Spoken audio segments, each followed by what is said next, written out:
golden years.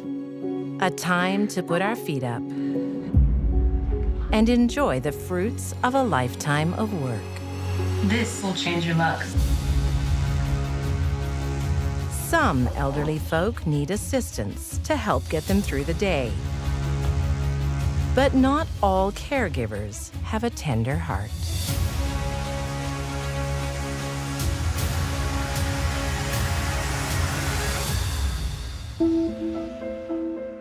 San Diego, California, 2010. She sleeps most of the time now.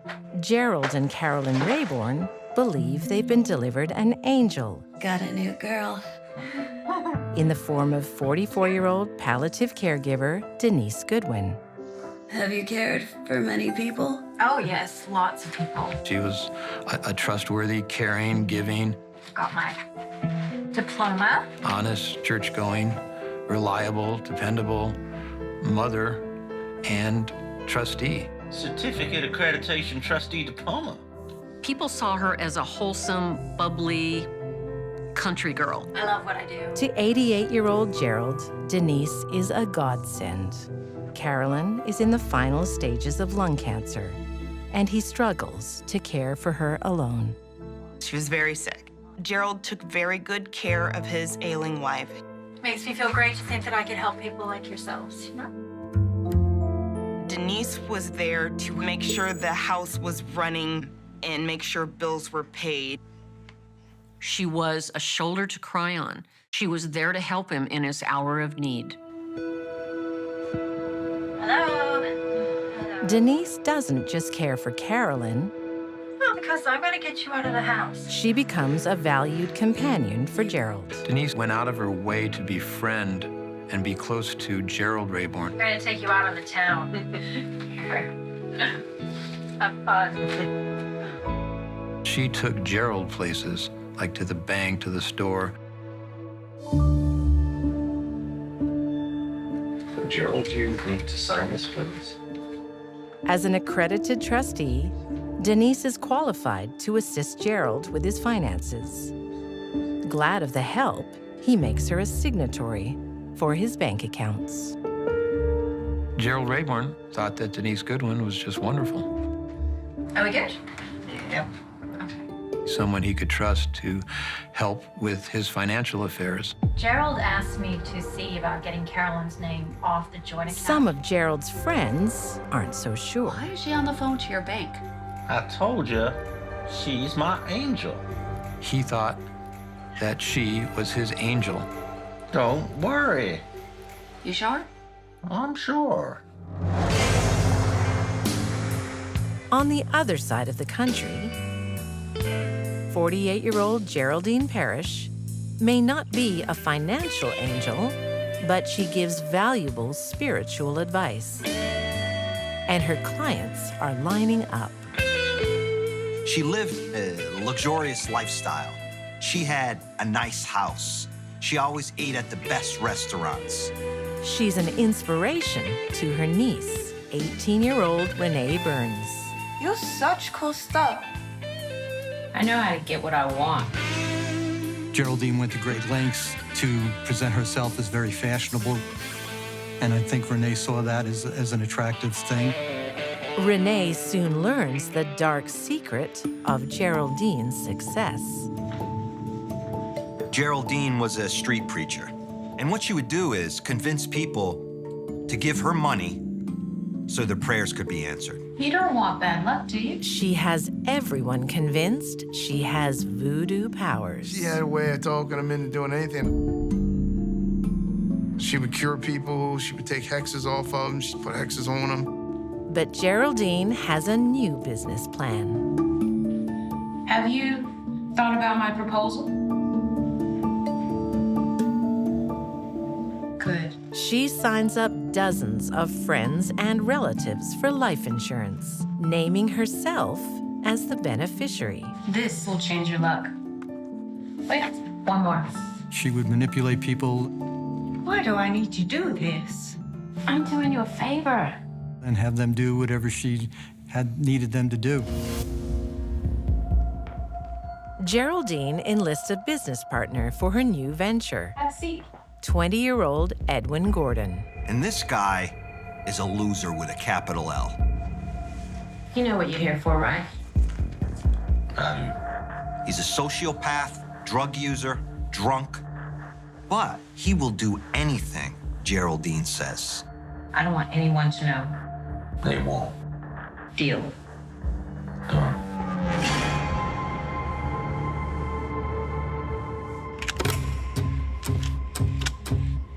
Edwin's first assignment is Geraldine's brother-in-law, Frank Ross.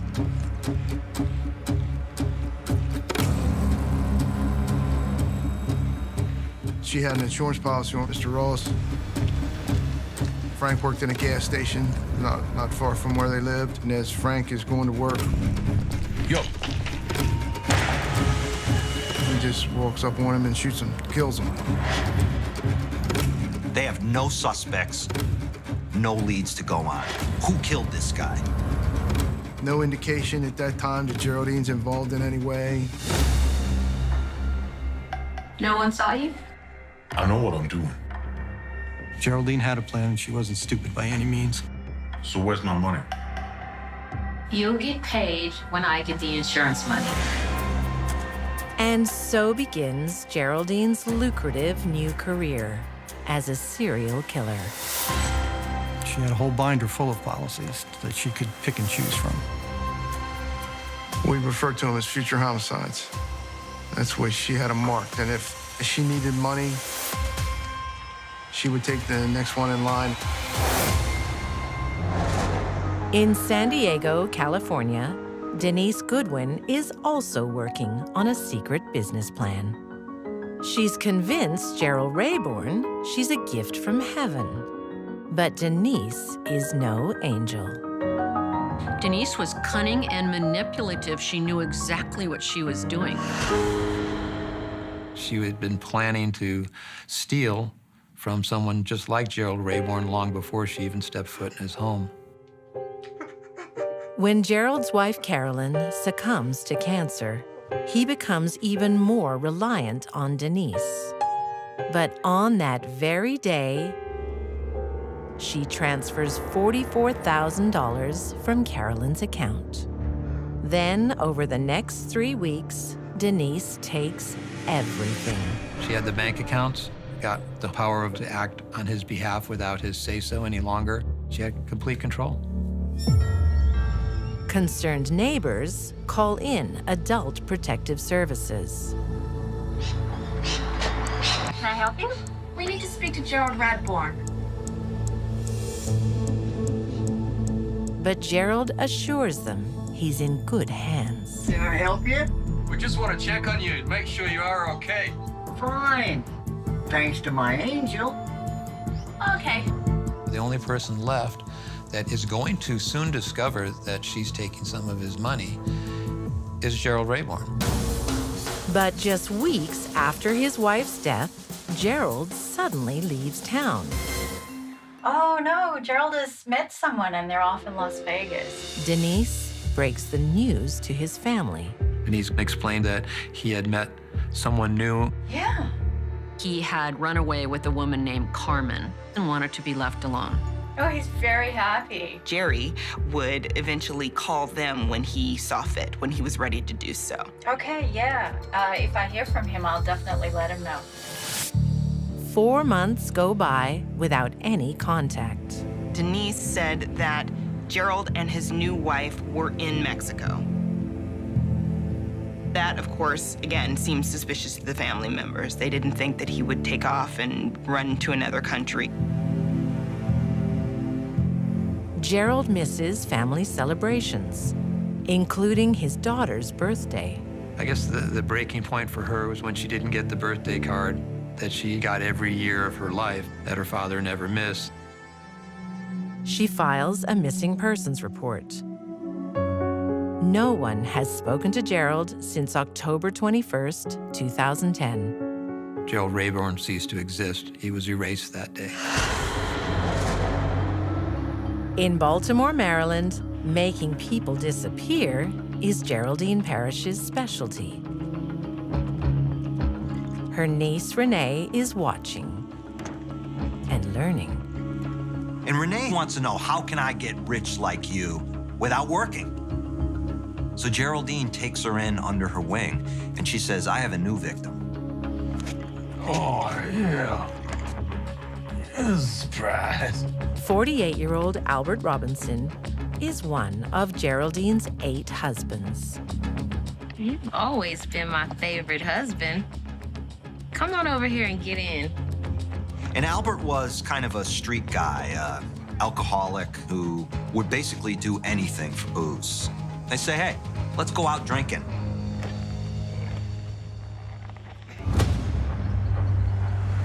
They got him in the car and they had bought some alcohol. He drank pretty heavily. He was very drunk. I'm busting. Let's get you away from the ladies now. Yeah, all right. Geraldine picked on the most vulnerable. Albert Robinson was certainly the most vulnerable.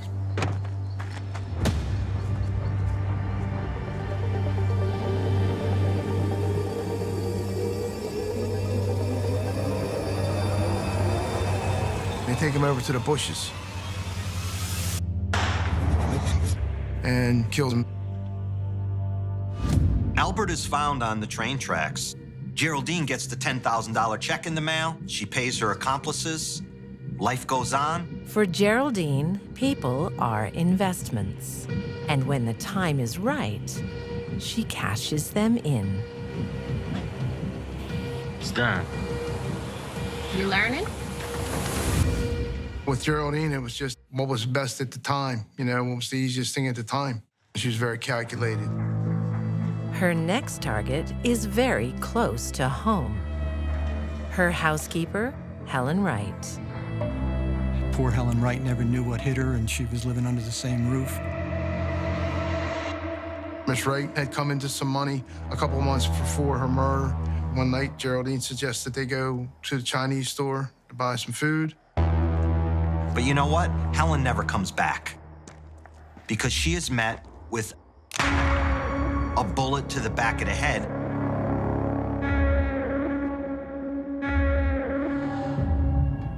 Even after the execution of Geraldine's own housekeeper, the police don't link the murders. And that murder looked like it was a random act. Maybe a robbery went bad, they didn't get anything. Her body is found right around the corner from Geraldine's house. All this goes on, and nobody notices that a serial killer is running around town, killing people and collecting their life insurance.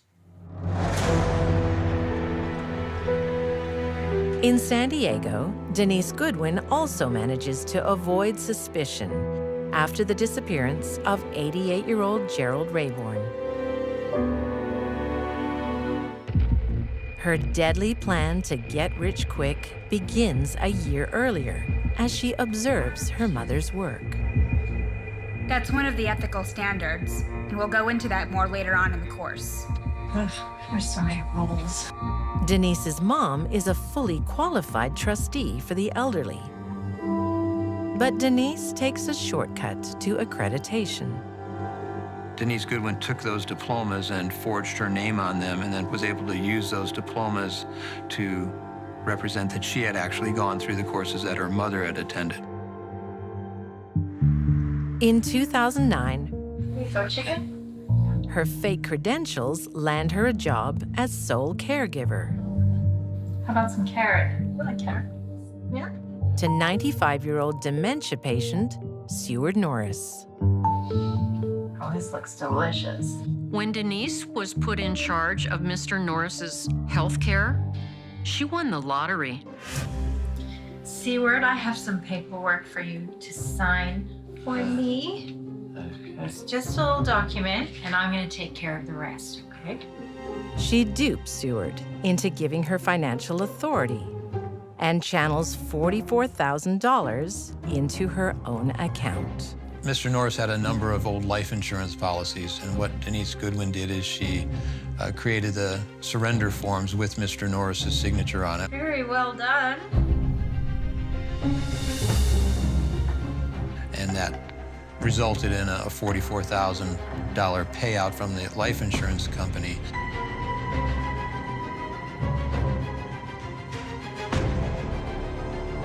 She used it to buy an off-road vehicle, to pay off her pickup truck.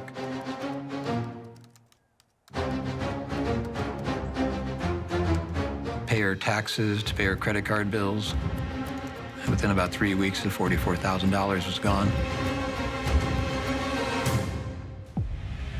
By the time Seward Norris passes away in June 2010, Denise has a new direction in life, preying on the elderly. Denise saw how easy it was to scam and cheat an old and sick person. Her whole goal was to find assets that she could use to buy rental properties that would allow her not to have to work any longer. Just 3 months later, she moves in on her new victims. Someone to see you. Oh, hi, I'm Denise. Gerald and Carolyn Rayborn. The Rayburns were sitting ducks for someone like Denise. Targeting trusting strangers is one thing. But by November 1987, Geraldine Parish has sacrificed 4 of her own family and friends for her love of money. And she's not done yet. This time she goes after her own niece, Dolly. She convinces Dolly to sign over a $12,000 life insurance policy. 27-year-old Dolly Brown has a drug habit. Get the door. And Geraldine is tired of her niece asking for money. Dolly Brown, she must have thought was just as vulnerable, being addicted to drugs and being dependable on her to a certain degree. And so what happens? She tells Ed, when you go in the house and you blow him away. You're Ed, right? Yeah. Her boyfriend, 37-year-old Ronald Mitchner, is also in the firing line. So what do you want? Edwin shoots her boyfriend, kills him. No, please. He shoots please. Dolly, Please don't. ends up hitting her 4 times in the head.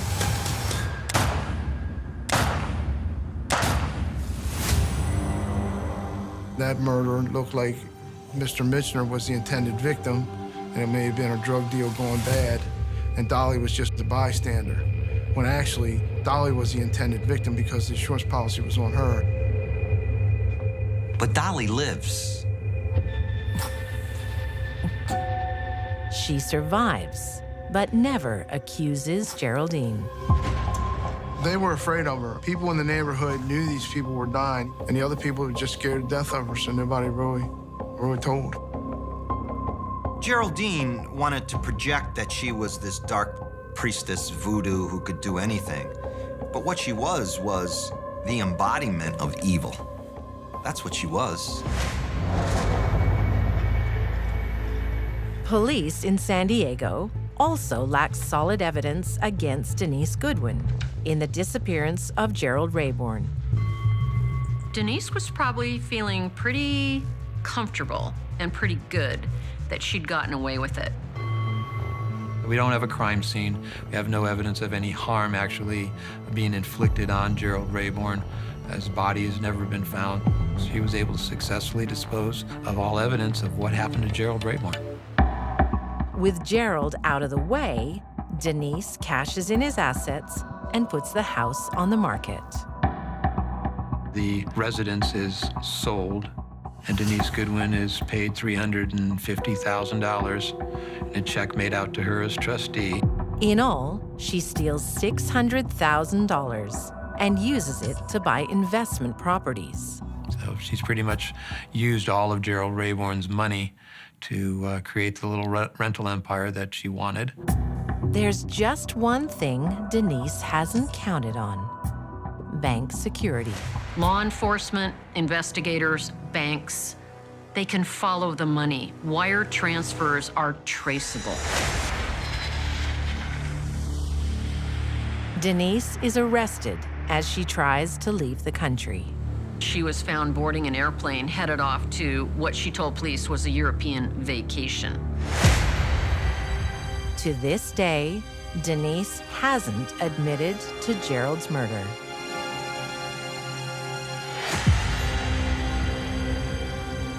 He did die somehow at the hands of Denise Goodwin.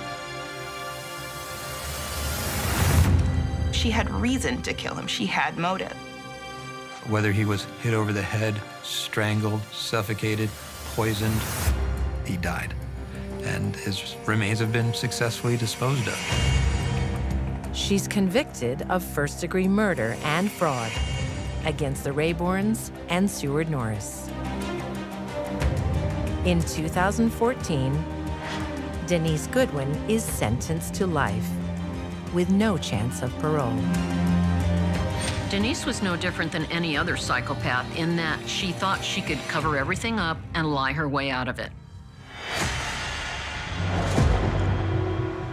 Geraldine Parish believes she's untouchable too, until a criminal rival is arrested and spills the whole gory story.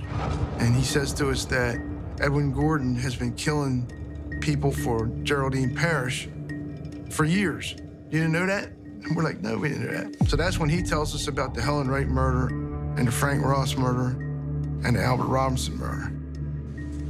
But it was also almost staggering to believe that she could be involved in something like this, organize something like this, and keep it running over a period of 4 years. Finally, Geraldine is out of business. What do you know about Albert Robertson's murder?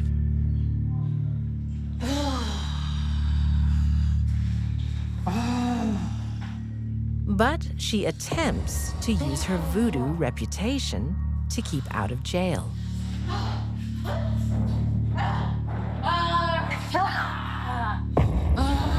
Meow? Sit back down. She was a good actor. She put on the act of not having stability in her brain, but really she knew what she was doing. She crawled around on the floor and got underneath the table, made like she was trying to hide from some evil demon, and Come on, Lee, give me a... She certainly went through the full spectrum of behavior. Man, get back to your chair. She was quirky, to say the least. You're under arrest. Cover.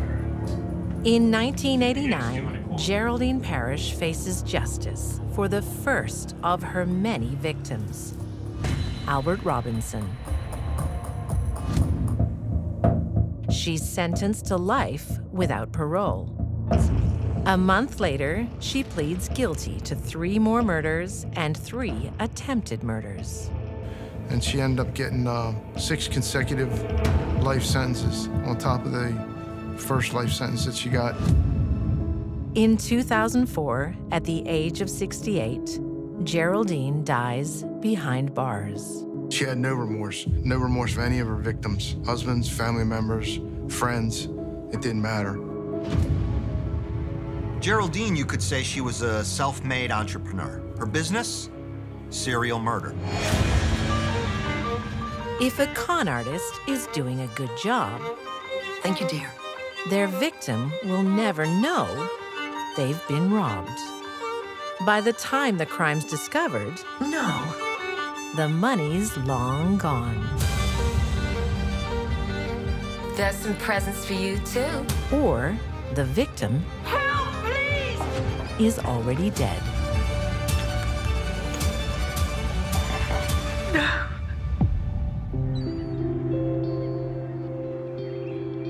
In the retirement community of Barefoot Bay, Florida, 35-year-old Jennifer Trent and her young son don't fit the demographic. Jennifer was a single mom. She had a 7-year-old son, but she was unable to provide him with much of a home. Doris, look. That's very good. But that's a blessing for 69-year-old resident Doris Johnston. Doris got something out of the relationship. That's very good. And that was companionship. Okay, pack up your stuff, Demolition Man. Jennifer and her son filled a void in Doris's life. Thank you, dear. Over time, Jennifer's occasional visits to help with odd jobs Okay, say bye. become something deeper for Doris. It has been my observation that as people get older, it's like a part of their brain tells them, you can trust everyone. You be a good boy for your mom. And I'll make you some of those peanut butter cookies tomorrow, okay? And wanting to recreate a happy time that they've had in their past. Here you go. Thank you. Trouble at home? I can't go back there. So, when Jennifer faces life on the streets after a terrible argument with her father, I don't know what to do. it's Doris's turn to help. Stay here. Both of you. Really? Yes.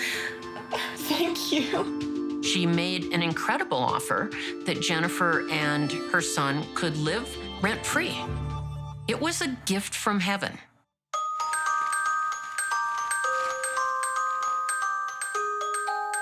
The trio become a happy family. Merry Christmas. I think that probably brought out the grandmother in her. Oh. That looks lovely on you. I think it was one of the situations where it gave her energy and kind of gave her a purpose. Merry Christmas. Taxi's here. Don't have too much fun while I'm gone. Doris's real family live out of state. When it comes time to visit them, Jennifer and her son are left home alone. Okay, this is it. Say goodbye. In her heart, she must have felt she could trust Jennifer to stay at her home Behave yourself. See you in a couple of months. without her being present. The minute Doris is out the door, Jennifer lets loose.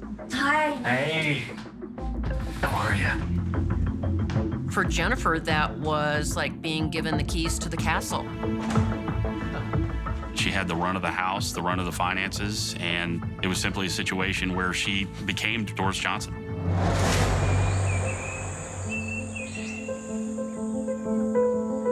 A whole new life is exactly what newly widowed Dorothea Waddingham is wishing for in Nottingham, England in the 1930s.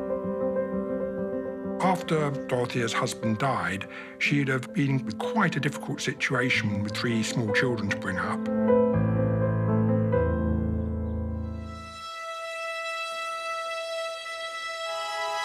"39-year-old Ronald Sullivan offers the chance of a fresh start.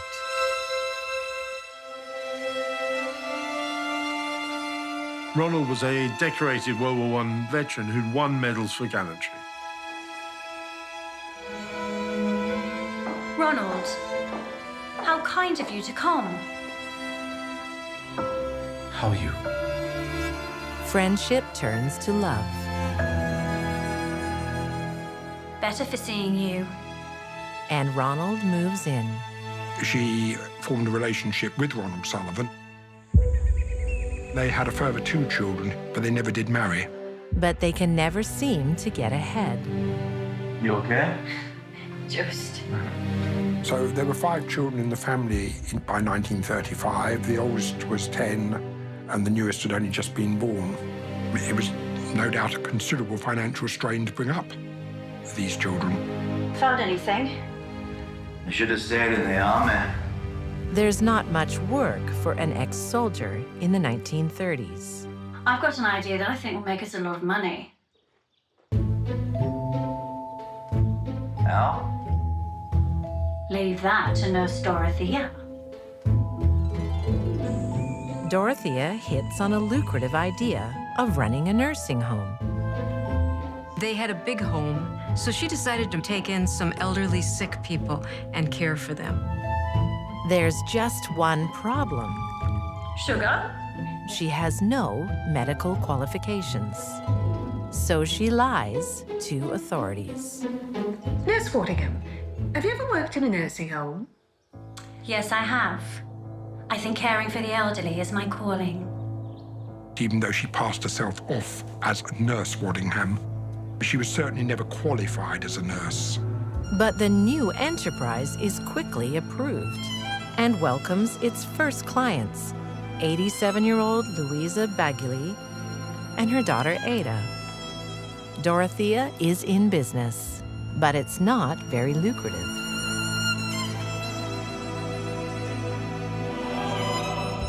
Her and Ronald were getting just 30 shillings a week. It's only half the average weekly wage. Both mother and daughter were very frail and needed round-the-clock attention. Ada was 50 years old and had a disease described as creeping paralysis.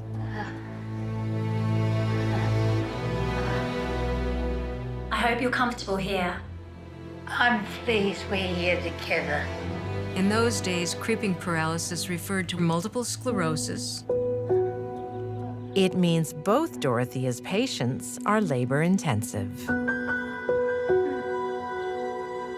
They would be receiving medications, they would need feeding, cooking, etc.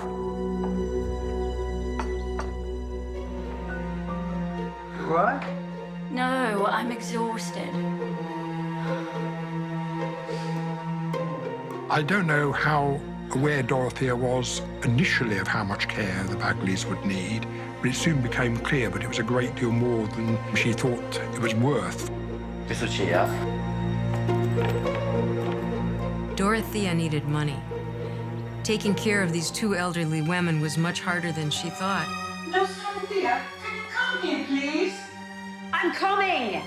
This is not the life Dorothea has planned.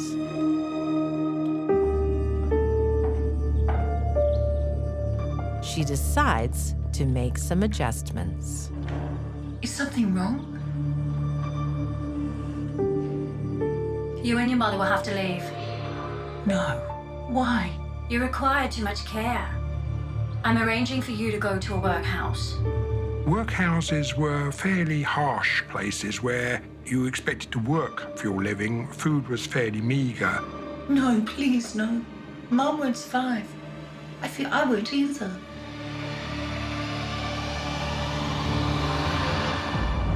Being turned out of your home is something Jennifer Trent knows all too well. But she never tells Doris the real reason her father wanted her gone. He noticed the money was missing. He noticed that he'd give her checks to pay bills. They weren't being paid. He noticed that his own money was missing. Now Jennifer has a new source of spending money. She was having a ball. She was doing whatever she wanted with that seemingly unlimited amount of financial freedom. She and boyfriend Richard move into Doris's bedroom. Santa's been good this year. That's how psychopaths think. That's my money in your wallet. There's some presents for you, too. Jennifer quickly racks up bills for almost $15,000. But unfortunately for her, this doesn't go unnoticed by Doris's bank. No. That much? Well, thank you for letting me know. And the gentleman's having a conversation with Doris regarding all these charges, which she's denying, and that's happening in Florida. Someone's been using my credit card. I knew you couldn't trust that woman. It's not Jennifer. She wouldn't do that. Doris did not want to believe she could be wrong about Jennifer. Mom, just cancel the card, okay? The party's over for Jennifer.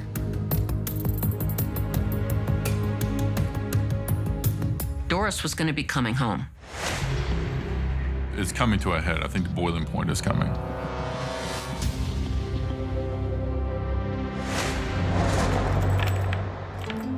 Unfulfilled greed often reaches boiling point.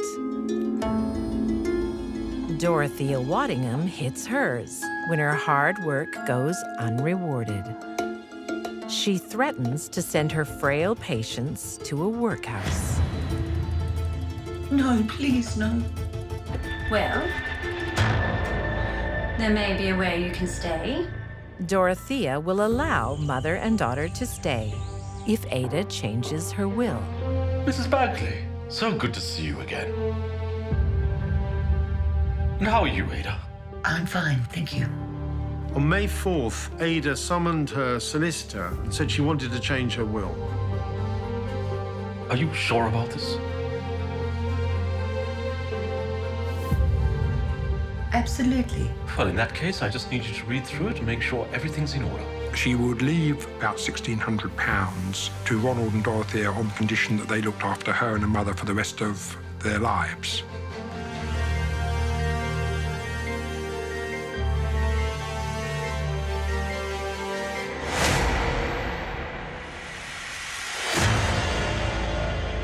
In Louise's case, that turns out to be just 8 days. Mother?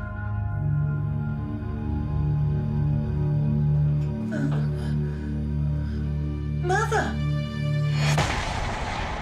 Louise's death was officially attributed to old age.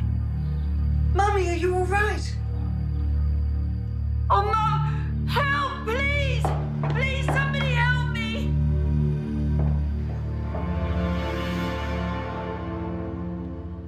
I'm sorry, Ada.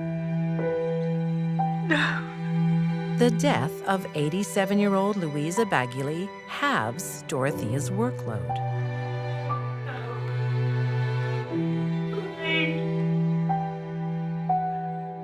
And within months, she loses her second patient. Dr. Mansfield, it's Nurse Waddingham. Ada's very ill. Please come quickly. Ada was only 50 years old. She was not expected to die. She was still doing well.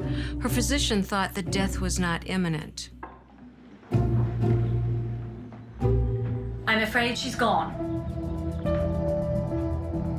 What happened? I think it was a stroke.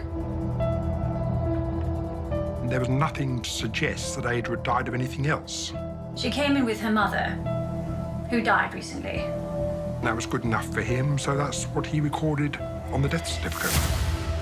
Before Ada's death, Dorothea insists on one final adjustment to the will: a request for cremation. Dorothea knew that if Ada died and was cremated, there would be no evidence left. Nobody would suspect morphine poisoning. But the local coroner smells a rat. When the residents of a nursing home change their will to benefit the person who owns the nursing home, it always raises suspicion. Once suspicions are aroused, they're hard to ignore, and they hang in the air when Doris returns to Barefoot Bay to confront her houseguest. Hey, I said time for bed 5 minutes ago. Now! This is where it came to head, where Doris challenged her. She's realizing how much money is being spent, where this money has gone, and realizing that Jennifer's been deceptive. Night-night, Doris. What's up? I need to talk with you. Sure. It's about my credit card. While I was away, someone was using it. Are you accusing me of stealing? Let go of my arm. After everything that I've done for you. Let go of my arm!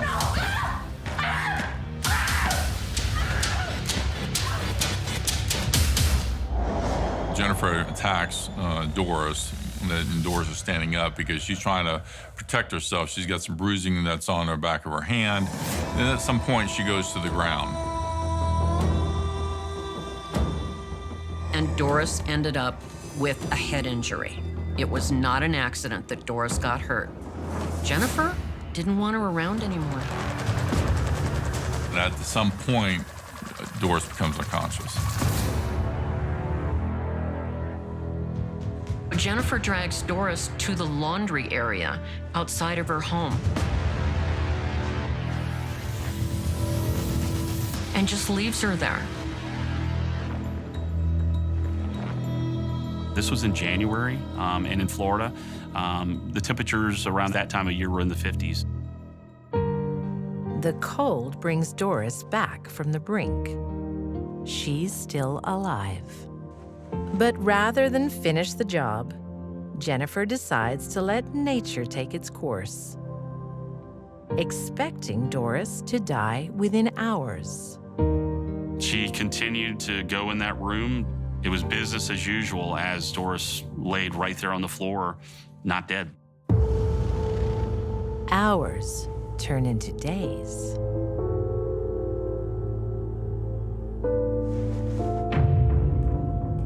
Jennifer even went to the laundry area to wash clothes with Doris on the floor, struggling to breathe.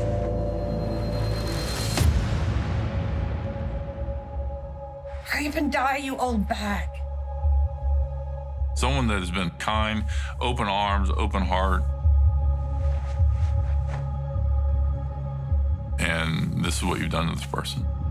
As Doris clings to life, Jennifer buys her a plane ticket to Chicago. Jennifer tried to be clever and created many ruses to make it look like Doris was in Chicago and she was in contact with Doris, while finding new ways to spend Doris's money. Now stop. I've got something I want to ask you. Sure.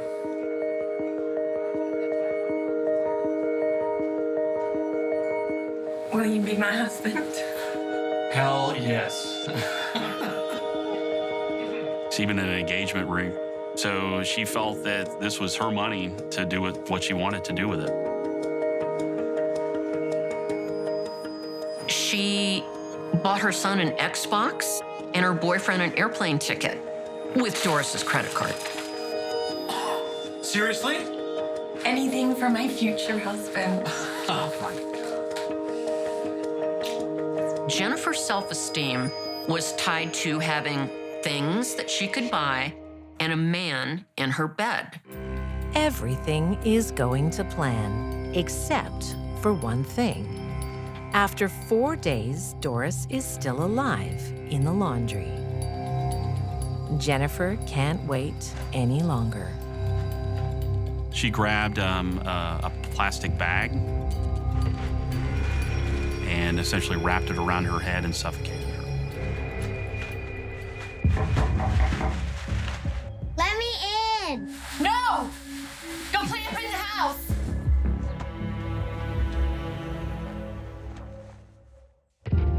But by this time, Doris's family is concerned. They don't believe she's taken a trip.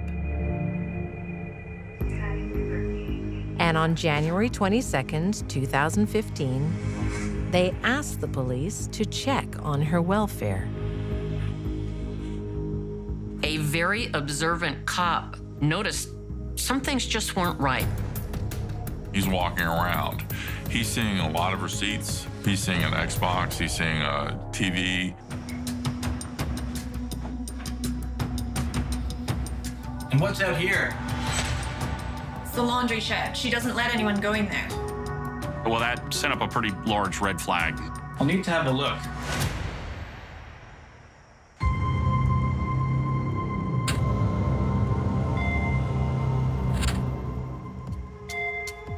He looks through the window, and then he sees a silhouette of a body. Jennifer denies all knowledge of Doris's death and pleads not guilty to murder. To this day, she has not confessed. I don't think she ever felt any guilt. In 2017, Jennifer Rose Trent is convicted of first-degree murder, organized fraud, and using the identity of a deceased person. Her sentence, life in prison, no chance of parole. Jennifer was desperate to create the life she'd been dreaming about. A ring on her finger, a husband, a place to live. It meant the world to her, and she wasn't gonna let it go. She had to have those things, and she was willing to kill for it. Dorothea Waddingham's treacherous financial plan is also about to be exposed. After Ada's death, the coroner insists on an autopsy. This examination revealed that Ada had in fact been poisoned.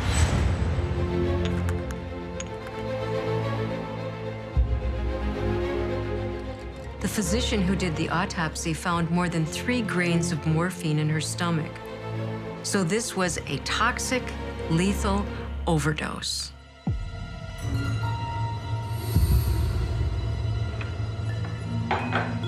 Thank you, Dorothea. Oh, it's my pleasure. As a result of that, it was decided that Louisa's body should also be exhumed and a post-mortem made. I cooked one of your favorites. Oh, pork. Oh, yum. When Ada's mother, Louisa, was exhumed, they found elevated levels of morphine in most of her organs. She didn't die of natural disease. She died of a morphine overdose. To make her fortune, Dorothea threatens her patients with the workhouse. But her greed is so great, she can't wait until they die to claim it. She saw that £1,600 as being a nest egg that would keep her going for the rest of her life.